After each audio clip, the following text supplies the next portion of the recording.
RealPodcasts.com proudly presents The Wrestling is Real Podcast, because wrestling needs us. Presented by KingofAmazon.com. When you think of Amazon, think KingofAmazon.com. So this review shouldn't take long. Welcome to the Wrestling is Real Podcast, recapping NXT Takeover in your house, which emanated from Full Sail University. And here's what happened, okay? 6 matches. I don't have a whole lot to say when it comes to the matches themselves, really breaking anything down. So seeing Mia Yim, Shotzi Blackheart, and Tegan Nox take over the heels, Candice LeRae, Dakota Kai, Raquel González, was a decent match. Everybody worked hard. It was a good match. Same thing with Finn Bálor over Damian Priest, except I don't get why Damian Priest took the loss. But again, every time you think you have somebody that's going to get a push that might be on the way up, this is what happens. WWE's mentality is always the thought that, oh, well, it's okay. There are certain people that can take a loss, that we can still push somebody and make them, become a main eventer, even getting some losses on their record. I don't know where that thought process is, but they always think like that. Keith Lee, Johnny Gargano, it looked a little bit too choreographed for my taste, and you could see there were a couple times the camera shots did not help matters, because you saw the way that certain shots were taken where Keith Lee might have made a hit at Gargano. There was the one shot coming in from the ropes with Gargano coming in that didn't look too good, and there were a couple of shots that just looked choreographed, a little too scripted for my taste. So I didn't feel like there was a whole lot of connections, if you feel like it was not a lot of content I felt in that match. The last chance Backlot Brawl. So in that match, Velveteen Dream's stipulation was, which again, the idiocracy of stipulations, if you have Adam Cole that only has to lose the NXT Championship, the only stipulation that is there is Dream cannot contend for the NXT Championship again if he loses. And so Adam Cole loses nothing from this. And pretty obvious, yeah, we didn't see Undisputed Era until we saw the match, so that was kind of just like a wash. So Velveteen Dream takes a loss on the way to the main roster, most likely. And then you got to look at a very quick match with Karrion Kross and Tommaso Ciampa, which, by the way, yes, Karrion Kross booked strong, booked solid, booked unbeatable. That's the only way this works. Again, with Karrion Kross, I don't understand why he went to NXT in the first place. This wasn't a place he needed to go. Karrion Kross, in my opinion, was a no-brainer for the main roster. But they probably don't have anything for him. I really mean that. I don't think they have anything for him. I don't know if they feel like some of the people they have on their roster would not be a good fit. But Karrion Kross, this is a gimmick that could have gone up to the main roster. I don't know what you do here, but there's not a lot for Karrion Kross and Scarlett Bordeaux to do at this point. Nothing. And the fact that Tommaso Ciampa was used as quick fodder after all the work that he did with Adam Cole, or assuming with Adam Cole and with Johnny Gargano, there's nothing left. Like, there's nothing there. And Tommaso Ciampa, that's a guy that's kind of left in the spot. And here's the thing. And as for Io Shirai, she wins the NXT Women's title, the only title change where she gets to go and finally get the belt over Charlotte Flair and Rhea Ripley, which is a good move for her. For Io Shirai, I don't know if that means that she is signed back up to the company again. Maybe we'll see that come up down the line. I'm guessing that's what it's going to be. But for Io Shirai not to have gotten this belt after so long, it should have been, well, let's see. I'm not so much Kairi Sane, but around when Shayna Baszler had that belt, I would have felt like Shayna Baszler, when he got the belt back off of Kairi Sane, Io Shirai should have been the one that won the belt. But she didn't. And I think Io Shirai, Rhea Ripley, you could probably go into a feud with them going forward. And then Charlotte Flair, move her back up to the main roster. Out of NXT. She's made her run there. It's done. Let's get her moving on back to the main roster. I think she'll be better served there.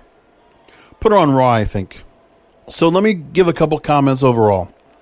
NXT as a whole is very flat to me. I don't think, and it feels exposed when you don't have a real crowd. The choreographed, synchronized, trained seals, clapping seals crowd doesn't work for me. I hate it. Because you can tell those people are being told what to do, how they're supposed to act. It feels off. Everything from the product, I mean, in your house, taking the retro gimmick was nice. Yes, I like that. But really, it didn't do much more, and that's fine. But what also feels more retro than anything is the metal. I mean, the metal feels antiquated. And I think that's fine for a couple of gimmicks, but to make the whole show around it. The Code Orange song, yeah, good. Metal song. But that probably would have been worked better 20 years ago. I'm sorry, how many people are really listening to metal or rock right now? I mean, it's a minority. It's not a large majority of people watching right now. At least I don't think it is. And that's something I notice more than anything else. I just feel like there's something about they're missing a lot. The Undisputed Era, for the most part, except for Adam Cole, continuing to hold the belt, tells you a lot. They ran with Velveteen Dream coming back from injury, and that's it for Velveteen Dream. The question are a couple of things. You know, it's the way that things are built here. There's not a lot of real storyline, real storyboard-driven stories. They're pretty simple stories. They're pretty simple, just like they were in any traditional run-of-the-mill main roster feud that runs on a B pay-per-view, a B-level pay-per-view. I feel the same way here. And with NXT, yes, they're all good wrestlers, but I'm telling you, what they're giving us right now is the 2010s version of Ring of Honor. It's what it is.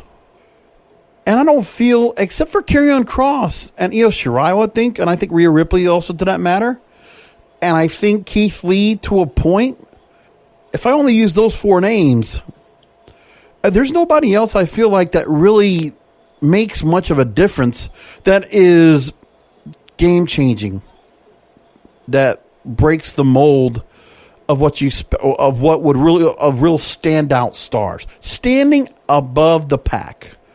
That's four names I can give you right now. I think Karrion Kross, Io Shirai, Rhea Ripley, Keith Lee, that's about as it is.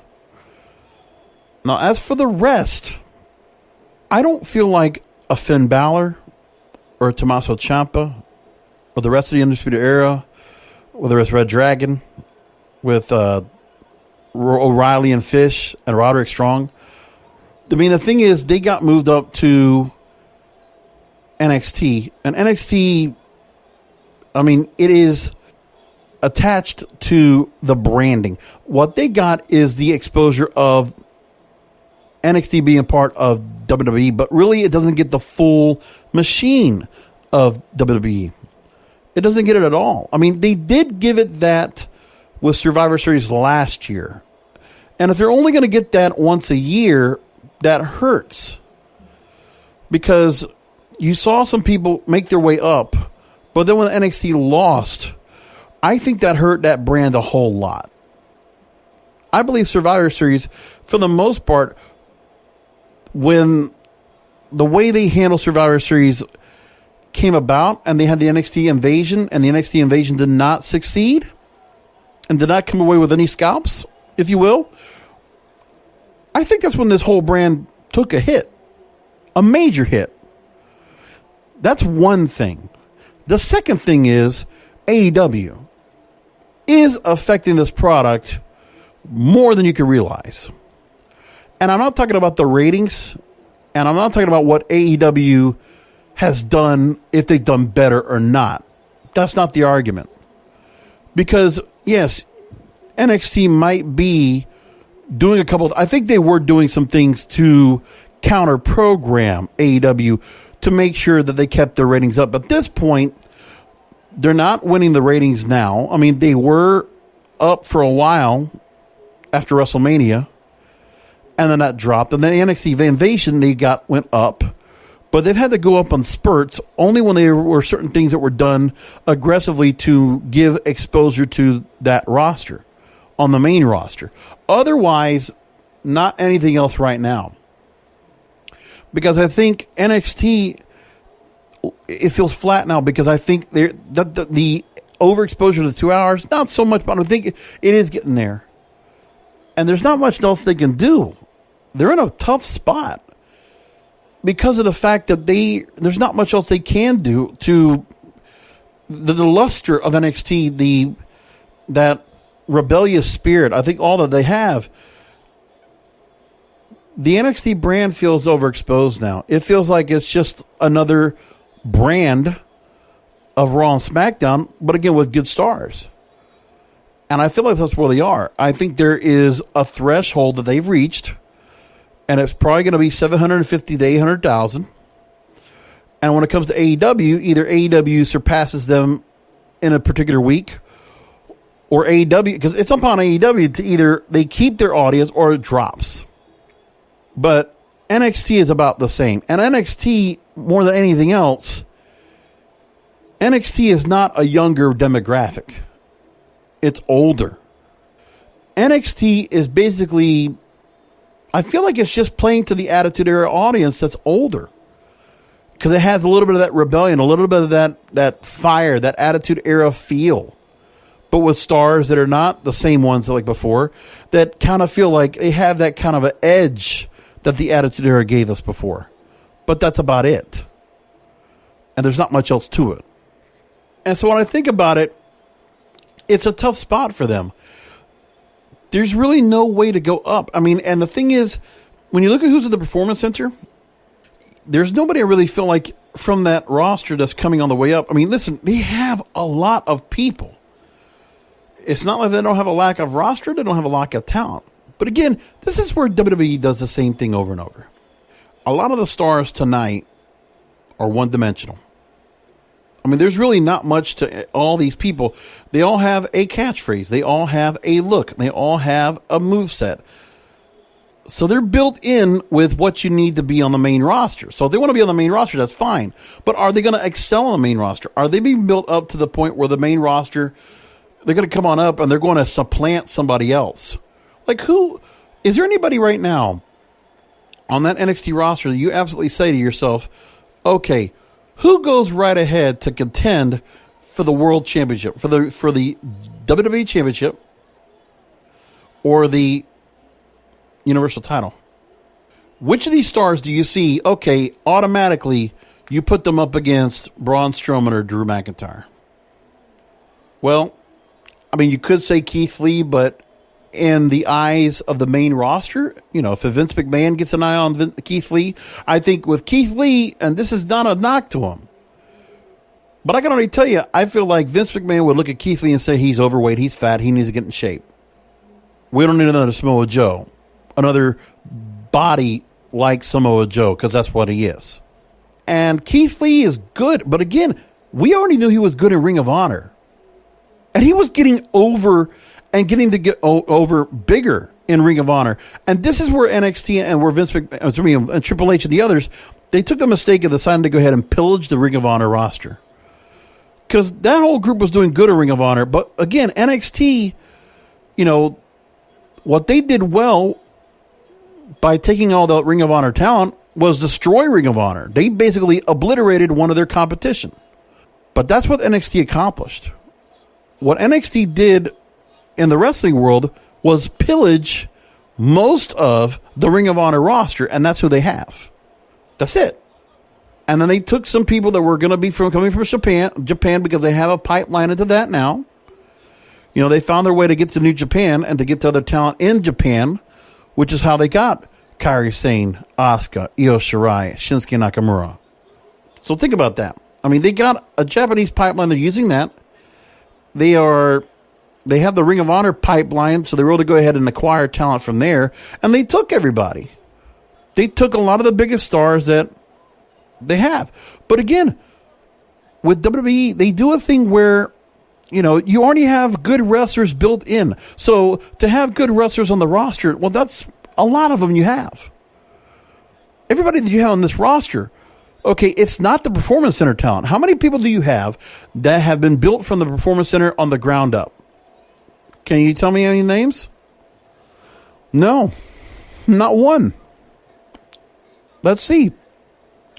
So Mia Yim, Shotzi Blackheart, Tegan Nox, Candice LeRae, Dakota Kai, Raquel González, all indie talent with track records, with expertise. Finn Bálor, New Japan, coming to here, and he's already had the main roster career. And he chose to go back because, there's a glass ceiling for Finn Bálor now, and he's had the belt before the main title, and the fact that guy actually was a title holder, and it hasn't meant anything to him. I don't feel like Finn Bálor has anything special about him when there should be. I mean, the fact that they never have him doing the demon character anymore, that's gone.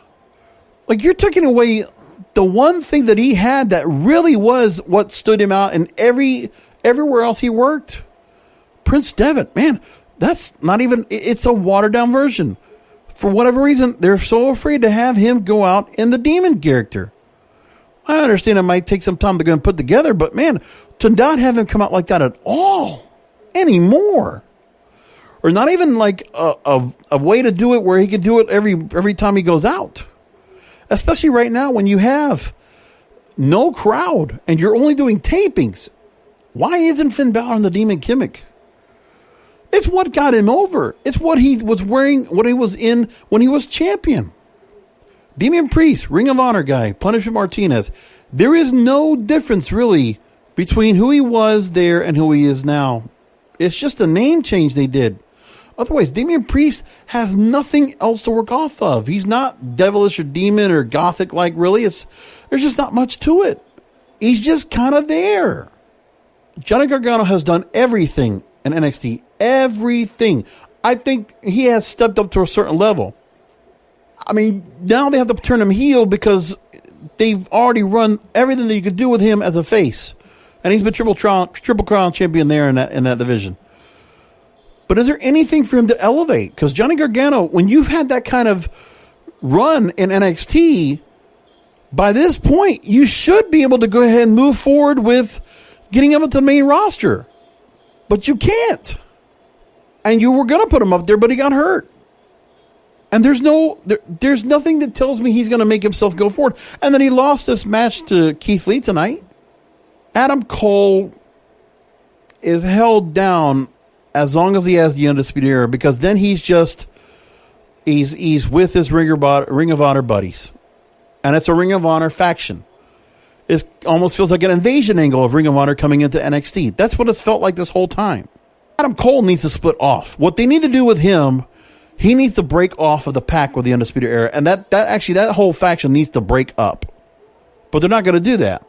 For me, Adam Cole, he's a single star now. He should move off. Because I feel like there's something with him you could actually do with him in the main roster.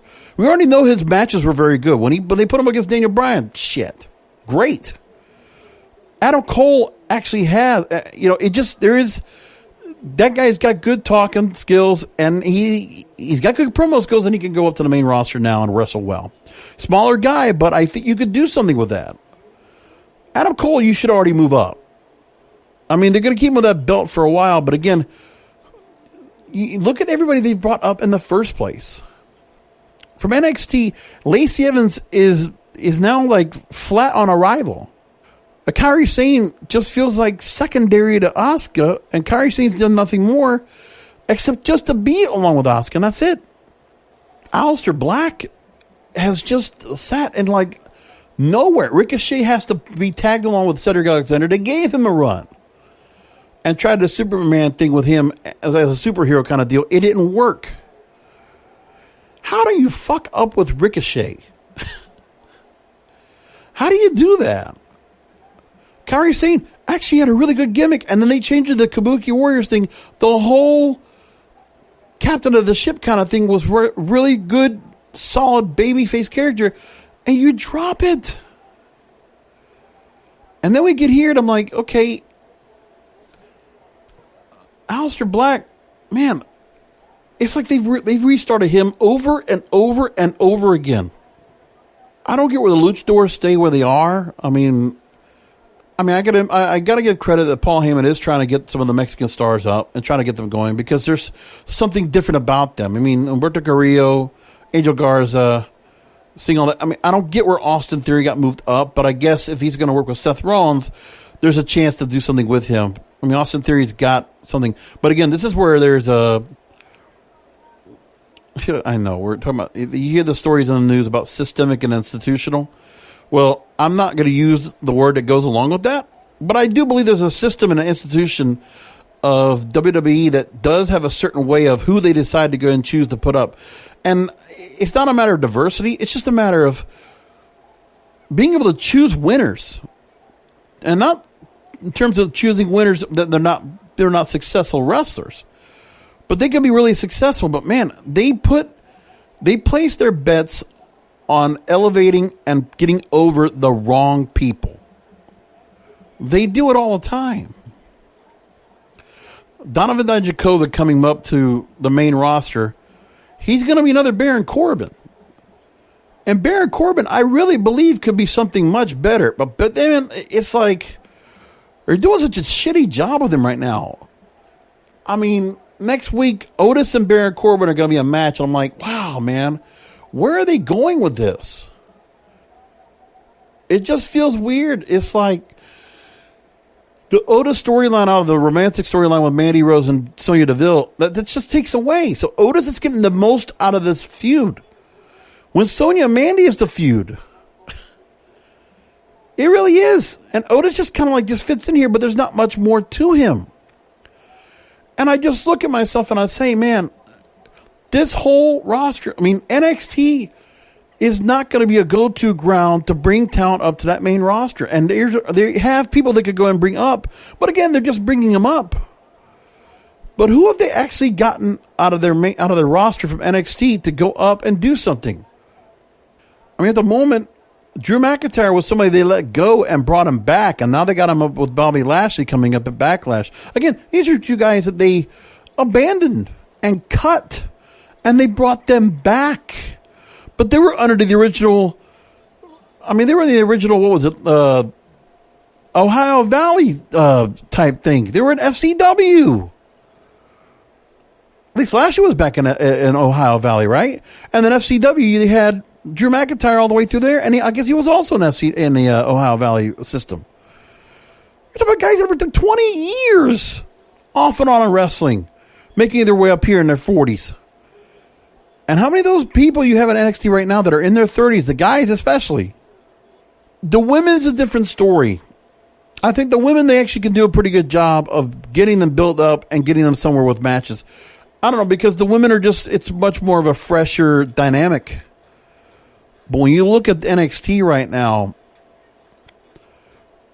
it's no longer a developmental system. It's like we need another NXT. Like, NXT is no longer the NXT it's supposed to be. It is not a feeder system anymore. I mean, it's a feeder system for the main roster, sure. It's not a good feeder system because it's not getting used like that. What made NXT special is no longer special. And now we're starting to feel like, okay, we don't have... I mean, what NXT gave us that was good was we would see all these new, young, fresh faces and brand new people coming into the limelight. Now, Karrion Kross is a fresh face in the limelight here, but again, we've known about Karrion Kross for a while now, for a few years. At least I have. From Lucha Underground and moving over here to... and then Impact Wrestling to here. But we've known that... we've known that Karrion Kross has been around for a while. Which is fine. But then what else will we have? Like, you got to ask yourself the question. What else is there? I mean, for me, I don't feel like there's much to work off of. It feels... it's a tough time for them. And NXT was a development... like, honestly, I feel like FCW should come back into business. Because FCW actually was That developmental system, the way they did it without all the bells and whistles, I think, here's the other thing too. And think about it like this. Again, NXT is really more of a polishing school. Remember how I used to hear about Taz talk about it was a finishing school. So Taz would have his school, and he really didn't bring on talent that just started build them up from with fundamentals. All the people he brought on were already experienced, already had experience, and already had a level of success in other organizations, but not the level of success that an exposure of WWE getting on the USA Network and getting on to other sources and getting a real exposure would have, the highest bit of wrestling exposure possible. Okay? But that's all there is. It's a finishing school. But NXT does not successfully polish and prepare all these men and women to be ready for the main roster. When we started NXT 2012, 2013, 2014, and you see the Shield and the Wyatt family make their way up. Yes. And then they took some other off-the-wall gimmicks and they crashed and burned quickly. Right? Tyler Breeze, Adam Rose. Think about it. You had certain stars that were so popular in NXT. No Way Jose. So popular. And then all of a sudden would get moved somewhere else and then it. But you got to ask yourself, who is there that they've gotten? I mean, again, they've had some stars that have talent that overcomes everything. Like Andrade, the guy is such a great wrestler that you put him over there. Yeah. I mean, he's got the help of Zelina Vega. I think that helps him out a lot. But again, what else is there? And this is a major problem that this product has altogether. I don't know what else you do. But NXT is not helping at all. And they are a standalone as quantifiable, as valid a roster as Raw and SmackDown is. It is. But without the name recognition, without the veteran stars that have been WWE-centric for decades, some of them. Think about that. I mean, they have popular in the sense of WWE, the most popular stars that you can have. And then you have all these other stars that have been stars other places. They're not going to make it to another level. And the one thing I'm afraid of is when you look at Karrion Kross, he's not being... They can't be... keep him strong in NXT. And I think Karrion Kross being in NXT only helps a little bit because of the fact that I think Triple H is trying to protect the guy. Because if they did push him to the main roster, Karrion Kross would be destroyed. They would bury that guy, and it would be a big mistake. People know there's an upside to Karrion Kross. That guy should be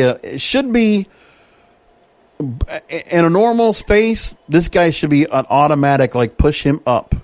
He should have the Kevin Owens push. What Kevin Owens got when he came up, that's exactly what he should get. The Kevin Owens type treatment. A quick run of NXT championship, move him up to the main roster, give him somebody against a John Cena type, and have him just destroy and dominate.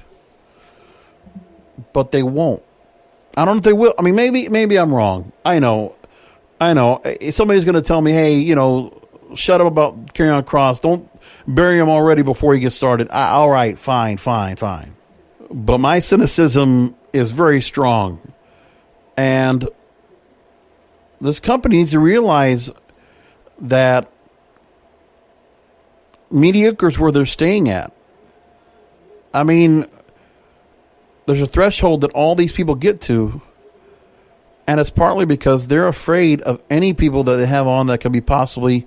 Because remember, what's happening more than anything else is that WWE is creating Hollywood stars. Because they're getting a lot of stars that are becoming Hollywood friendly, that are good for movies and good for action movies and good for other things. So they're getting ready to go and go on to regular TV. And here's the thing, too. The writers and the creative stuff that they have, they're all Hollywood writers. There's no wrestling storylines now. And look what they're doing now. The cinematic stuff is not helping matters. And the fact that if they're going to have some cinematic look, what happens when you get certain stars that are going to be able to do something where they can have a little bit of like a cinematic look, almost like a screen test? Because you're all getting screen tested by Hollywood right now. And you see certain stars that have a chance to go and move their way ahead of WWE when WWE is only basically helping all these stars get screen tested so they can move on to Hollywood. Unless they find a way to hold them down and hold them back from doing that. But that's what WWE's afraid of, is that they're able to get these people that can be basically, de facto screen tested to move on to Hollywood, because they're doing a good job of that. Imagine if Braun Strowman doesn't hold off very well, that guy go on the movies and do some stuff with him, right? I could see them doing stuff with Becky Lynch if she wants to go back after she has her kid. If she wants to go back into movies doing something, I could see that. There's a lot of that kind of stuff going on. I could see Drew McIntyre doing something. Who knows? But I could see certain stars going to be looked at by Hollywood that are going to say, hey, let's get you in a movie. Because the action stars are few and far between, but they see what WWE is doing right now as a possible space to go. Just saying, man. There's room in Hollywood for some of these stars. And WWE doesn't have a real idea of what to do to hold on to these people, except, you're with beautiful people, the Olympic Village. Go ahead and marry her or him. Or, you guys get together and hook up. Because that's how we hold on to people. Right? Imagine that. So I don't know. I'll leave my ramblings right there. I know I didn't say much about In Your House itself, but that's where I just come across with the whole product. You let me know what you think, okay? Email me, kingofpodcast@yahoo.com. The show will be on YouTube. Go ahead and comment there if you like. YouTube.com/JBrasco, GBRASCO951, or just search King of Podcast on YouTube. Or just find everything that you need to know about the show at the website, wrestlingisreal.com, wrestlingisreal.com. Coming back, we'll go ahead and talk about Backlash. Get ready for that pay-per-view coming up next Sunday, as we'll do a post-show for that. And whatever else goes on in the world of wrestling. As we know, some other New Japan's going to make its way back, and we'll see if we're learning any other news that comes up between now and then. But until then, come back for another Wrestling is Real podcast coming up this Thursday, because wrestling needs us. Thank you for listening to the Wrestling is Real podcast, brought to you by KingofAmazon.com. For more information on how to subscribe to the show, how to share the Wrestling is Real podcast to listeners like you, and check out the latest wrestling headlines, go to WrestlingIsReal.com. That's WrestlingIsReal.com.